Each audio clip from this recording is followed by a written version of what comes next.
This is Carol Kurtz Darlington doing a video critique for Lenny and Dominique. And Dominique, before I started recording this, I watched this video and then I went back and I watched your first submission with Lenny. And I believe you had only had him about a month. And I would encourage every single person who's watching this right now to stop and go find Dominique's first submission, and you will be amazed at the progress these two have made. I mean, it is amazing. There are so many things I want to say that I just don't know if I'm going to even get them all in. So first of all, I see Lenny as so much more relaxed. He's thinking about what he's doing. He's thinking about his movement. And if you recall, and you'll see on the first submission, he was a big puller with his chest and a bracer with his jaw. Just that whole front area was the front wheel drive, and the back was sort of just dragging along behind. But he was extremely active because he was a racer. But it wasn't the right kind of activity. And now I don't see that. I see a relaxed horse who's enjoying his work, and I can just see that you've gotten his mind in the game here. That is the first huge difference I see. You really have a horse you can work with now, and that's your doing. You must have spent a lot of time training for relaxation, which is what we do. I mean, you can train for that. So when I say relaxation, I don't mean slow. Relaxation you can be relaxed over jumps, cross country, you can canter, you can gallop relaxed. But it's an absence of tension, and I'm seeing so much less tension in him. I think I'm seeing less tension in you as well. So, you were a new partnership, and it looks like you two have spent a lot of time together, and I think that's beautiful. So you mentioned a couple of things in your email about the side reins, and I agree that they are too short. And the reason I say that, I want you to understand why I say that. The point of the side reins is to give him some contact to reach into. The very beginning, other benefit of the side reins is you set them up so that they're long enough that if he were to throw his head way up in the air, he would feel something. But I see you have a sham bone on, so that's going to do that for you. I think side reins and a sham bone together are a good thing for him. But you want to lengthen those side reins to where not only can he stretch, but that he can also go out with his nose, so that he can really stretch out his neck, and the energy can just openly flow out the front. So if you can't find a way to lengthen them, you don't have to have them. You have a sham bone, but I think there's some benefit to them. So maybe play around with it. Try just the sham bone. Try just side reins that are long. You can lengthen them even with just some baling twine. But get them very long if you're going to use them. And it's later that we would put them sort of more like this length when we would be bringing him up. So I want to address that you were saying he's not active enough, and you're absolutely right. I really think you've got some really good instincts, and I thought that in the first video too. You can see what the problems you're having are. And he isn't active enough, but I do want to say, you remember what he was like in that first video. It was running out of control. And this seems to me, the reason he isn't active enough is more of a strength thing. Because you have succeeded in getting him to use his top line and his core and his hind legs to a certain degree, instead of his chest and under neck and his jaw to pull himself around. And so that's huge progress. I just can't emphasize enough how huge the progress is in the shape of his energy.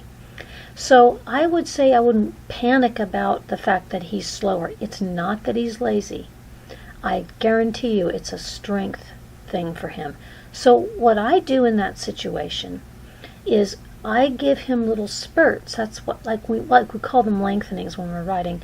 I give him like one circle around. You're going to just try to activate that from the back. And the way you do that is you're going to take that whip, you're going to touch in that fleshy part of his bottom, above the hocks, right there. That's where horses activate each other.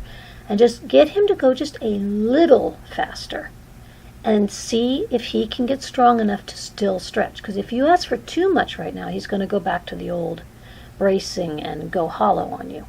So you just ask for a little, and you do it in little chunks of time, and then every time you work him, you go to what he can, the most active he can be, and still be relaxed. And that's how he gets stronger, and that's how he will become much more active. I've done this personally. It does take time, but you can. There's not enough strength to get the activity all at once, so you just add it a little bit at a time. So that's one thing. There's so much I want to tell you, so I'm just so excited. I love looking at you from in here, from your perspective. So look at his haunches and look at his shoulders. And you can see how he looks like he's walking away from us, or he's kind of like trotting away from us. Well, even walking, but it's just that tells you that his shoulders are farther out on the circle than his haunches. And I see what you're doing. You can see it too, I bet. So you're working on trying to get those haunches out onto the same circle. I'm going to tell you when it happens here. So that's already better. That's a little better right there. So by using that whip, by just sliding it along the ground and bring it toward that inside hind leg, you'll push it out. And that's where the energy starts. The energy starts when that inside hind leg can step under his body just a little bit. And if the haunches and shoulders, see how that helps? If the haunches and shoulders are on the same circle, he is having to step under himself to a degree. And at his level, there, look. Now he just kind of went out there with his haunches. Now he has a natural bend in his body that is the arc of the circle. And I think you can see the difference in what's happening. So you would ask for a little activity at this point, but not a lot. And then you would praise that activity, because he has to learn. He was a racer. He has to learn that activity doesn't mean throw up your head and run. You've done a really good job relaxing him. And now you have to teach him how to be active and relaxed. And it's not going to happen overnight, because he's got a lot of that memory still. Okay, the other thing I see here, that looks beautiful. So look at him there. Look at how good he feels. I can see it in his eyes right there. And I love right here that I had to take the sound off to do the voiceover, but I heard you praising him right there. It's just you're doing so many things really well that I want to be sure to point out to you. Okay, if I were standing here and I were you, and I had that lunge line in my hand, I would make it a little bit straighter. You have really increased, you've really improved in the tension in your lunge line. So you used to be real slack in your lunge line. So I can see you've done a really good job getting that consistent contact in your lunge line, which we think of as your reins when we're lunging. I would do even a little more.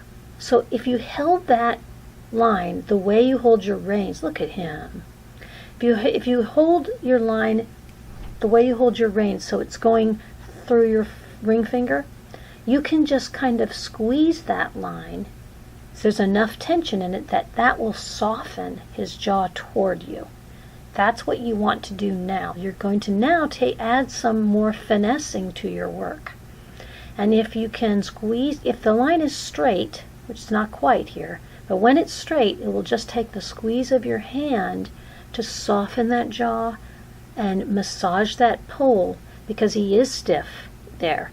And if he has a stiff pole and a stiff jaw, it just tells you the condition of his back.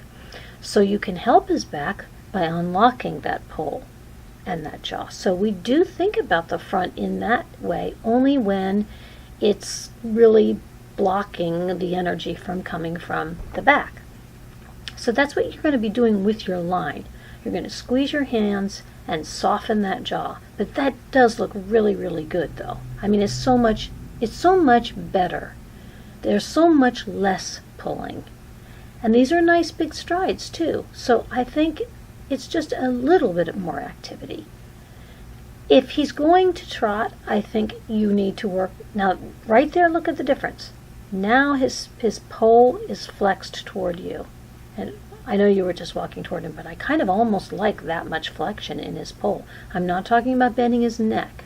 I'm talking about just softening his jaw. And it's a give and take in the way you do it. So now you're going to in hand.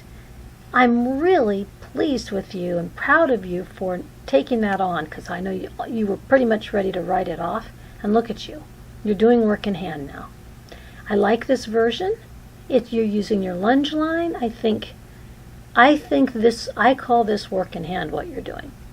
The only thing you need is a dressage whip. If you could just grab a dressage whip, you would be able to do it more effectively. Just like you're doing it, but just grab a dressage whip so that you can really tap and then like get in and get out. Just tap him where he needs it. That may actually help activate him too at the walk. I like the way you have his jaw there, and I think what you're doing with your hand is I know what you're doing, and it's good. It's a good way to get you two started, because it is a lot of coordination to add the whip. But now I would say you're ready to add the whip to this. So even if you like doing it with the lunge line, I would get your dressage whip and hold it in a position so that you can tap him where your leg would go. It's really just like a little behind the girth. And that will get him to step under his body, and that's where everything starts. The energy starts with the step under the body. It comes up over his back and through his body and out the front, and that's what you're going for. But this is great. This is probably the thing that makes me the happiest here, to see that you're doing this work in hand, because look, he's bending. He's softer right here than I've seen in really most of the video, because you're right up there helping manipulate him a little. I believe it was Nuno Oliveira that said that working in hand is how we explain what we want to the horse. And that's exactly what it looks like you're doing. You're going, okay, honey, this is what I need you to do with your jaw. This is what I need you to do with your leg. Let's do this. And here's, I believe this is someone else learning. The more people that can learn it, the better. And as I said to you in our first video, it doesn't have to be perfect to help your horse. It's just wonderful. I would do a lot of this still. And I still do have to say that he is best at the walk. Nothing wrong with doing some trotting, but you'll have to activate that trot and really soften the jaw when you're doing that. He has to really step under himself on the lunge line, so always try to make sure that the haunches are out there with the shoulders if you're going to trot, and that the face is pointed toward you. Then you can activate it a little. Once you shape that energy that's going through his body a little bit, then you can do a little trot and just do like a couple times around. Then bring him back to the walk so he can relax, get him in a deep stretch, really, and walk actively. Another trick to activate the work in hand anyway is for you to walk faster. Sometimes that works, sometimes it doesn't, but I find a lot of times horses will just mirror me. If I start with my legs, like her legs are a little in front of the horse, if I start with my legs right where their forelegs are, if I can sometimes I'll just add more bounce to my step. I'm not even going faster, but I add a little more bounce and then cluck a little, and we can get a little bit more active than that, because he does need that. He doesn't have the activity in this to really push from behind, because it does take that. But it is relaxing him, and I still think there's a lot of benefit to it. I'm thrilled with how he looks and with what you're doing. So I do also say, I pointed out to you in your first video to look at the line that goes from his pole over his back to his tail, and then look at the line that goes from his throat latch under his belly to his tail. Look at the difference there. Which line is longer now? The top line is much, much longer than the underside. And that's what you have created. You've done that over these past months. I don't know how many months it's been, but I'm curious. I'd like to know that. But there's that alone is a total difference. What's happening is the underneck, the brachiocephalic and sternocephalic muscles and the chest and everything is actually atrophying a little bit from not being used so heavily. And it gives the chance for all of the top of his body and his core to develop. But you have to kind of shut down the opposing muscles that you don't want in order to get to develop the other ones. Okay, so here you are, you're riding your horse, and you're riding at the walk. And you were not walking in the first one. So I really love this. I mean, it was fun to see you with the brand new horse who was all excited and everything, but what you're doing right now is just really, really, really nice work. And I'm going to tell you now what I think the next step you can take in your training with him under saddle would be. So I'm picturing me on him, and what I want to do is exactly what I did in the work in hand and in the lunging. I found that when I learned work in hand, I became a better rider right away, because it helped me understand what to do with those reins and what to do with my leg. I just had to think of it. Okay, what would I do if we were doing work in hand right now and I couldn't get him to stretch? Well, I would soften that inside jaw with my inside rein. That's what the inside rein is for. It's a give and take. But I would take my hand right here and I would sort of lift, since you're just schooling, you're not showing, it doesn't have to look fancy and pretty. I would lift the rein on the inside into the corner of his mouth, and that would help turn his face toward you so that you're not pulling back on him. And then at the same time, I would use my leg, light tap with my leg. If he doesn't listen, then I would tap with the whip, and I would be doing lateral work. I would do just a plain leg yield for him. I would do like 2 or 3 leg yields as soon as I got on. That's what we would do, so that he could immediately get the feel of stepping under himself. I wouldn't just walk straight too much right now, because look what he does when he's just walking straight. That chest, you see how the under neck starts to work, and then when you start to go around a turn, it gets a little better. So I would be really focusing on your lateral movement when you can under saddle, like the whole time. Do some leg yields, and then go to maybe some shoulder 4. If you need to know how to do that, just email me and I'll tell you. But look at how this is improving here. Every time you've gone around some circles, and every time I see you use that inside leg, he seems to improve. I want to say that I like your contact on the reins. A lot of people have trouble maintaining a steady contact when their horse isn't consistent yet. But you're going with him when he goes down, you're giving him the reins, but you're also taking them back up when he comes up so that he doesn't get no contact when he's up there. So that just kind of rewards coming up. So you have really good rein skills, I'm seeing. So the only thing I'd change there is I would probably try some opening rein with your inside rein. Your outside rein just stays a steady, consistent weight of rein. But your inside rein could come. Think of the shambone. Think of lifting the inside corner of his mouth with your hand. Sometimes I almost look like I'm a marionette and I have a puppet on the inside rein. And it really works because you're able to soften the jaw without pulling back. That's why we do that. Every now and then I'll bring my hands forward real far, like I saw you do once or twice, to see if maybe am I holding him back. Let's see. Let's give him more rein and see. So when he's doing this, open your inside rein. You just open it straight out, not back, but open it right here. That would have helped him right there because it would have turned his face. And nothing will really, that will really unlock the hind end for him. If he's in that bracing mode, it's all coming from the front. So when you see him looking out like that, you see a big fat underneck like that, open your inside rein, go up high, and be a shambone for him only on the inside rein, and then turn his face in a nice direct open rein. That at the same time using your leg. And look there, now he's starting to step under a little bit with his inside hind leg. So as soon as you started using that leg there, did you see that? What you're doing there is lateral work. It looks like a circle, but you're doing it. So you've got the leg, you've got the inside hind, but he's looking out. So you have to finish that with turning his face toward you just a little bit in a give and take way. So you're almost there. You are so close to giving him what he needs to be super consistent. And I'm pleased that you're doing so much at the walk here. If you can do more walk on the lunge too, that'd be great. It is going to pay off in your trot and canter, I promise you. And I promise you it will. Because trotting, when they aren't strong enough to do it well, does not make the trot better.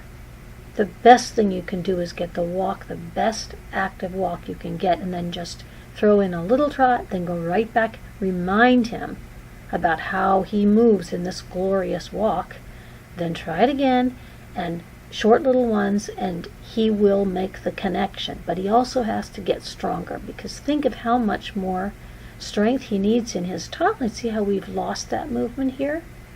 I don't mean that as a criticism, I'm just pointing out, you see how now the underside, look at how that's the longer line. And the top line is the short line. I point that out just to tell you that if I were you right there, I would use my leg and go in right into a leg yield, and I would soften his jaw because it is stiff, just like you knew. You said that. So the way to fix that, and why we is to, number one, not do too much trotting yet. And when you do it all in lateral work, and soften that jaw after you've used your leg. So if you can, I suggest that you make the trot work the thing you do less than walk. And then when you do it, you're going for super quality. It's lateral movement the whole time. But you'll be able to introduce the canter as soon as he's able to trot consistently and actively and lifting his back. Then you'll just do a little canter and then come back and show him, wait, remember how well you do this trot? And you'll teach him the canter the very same way by using the trot. And what I'm saying now is use the walk to develop the trot. But I just think you're doing a wonderful job. Lots of good lunging. Then he doesn't have the weight of a rider on him. I cannot wait to see another video from you when he's stretching at the trot consistently after you've worked with him in all these ways. It's going to be awesome. And then I'll have even more fun things to take you to the next level. Because that's what we do. We progress. When they let us know they're ready, we keep going forward. And he's just so fun to watch. You've done an amazing job. You should be so proud of yourself. And he's a beautiful horse. You're lucky to have him, but he's more lucky to have you. And I hope I've convinced you to add a whip to your work in hand. It's perfectly fine to use the lunge line the way you do for that. But I think a whip will help carry over into your riding, that your whip is your leg instead of just your hand resting on him.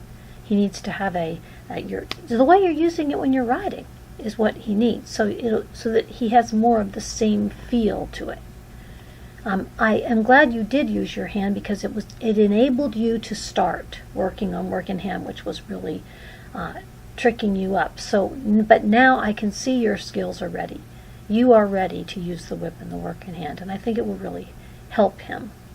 So turn his face in. You're not bending his neck, but turn his face in and have him step under with his inside hind pretty much all the time, whatever you're doing. And you can start activating the walk, you can start activating the trot, little bit at a time, as much as he can do well. It's all about doing what he can do well. So think of whatever the thing he can do the best is what you do the most of. And then in tiny little increments, you add the next challenge. But you're right there helping him to do it. So really great job, Dominique, and both of you. It's just been a pleasure, and I cannot wait to see what you do next, because I have a feeling it's going to be amazing.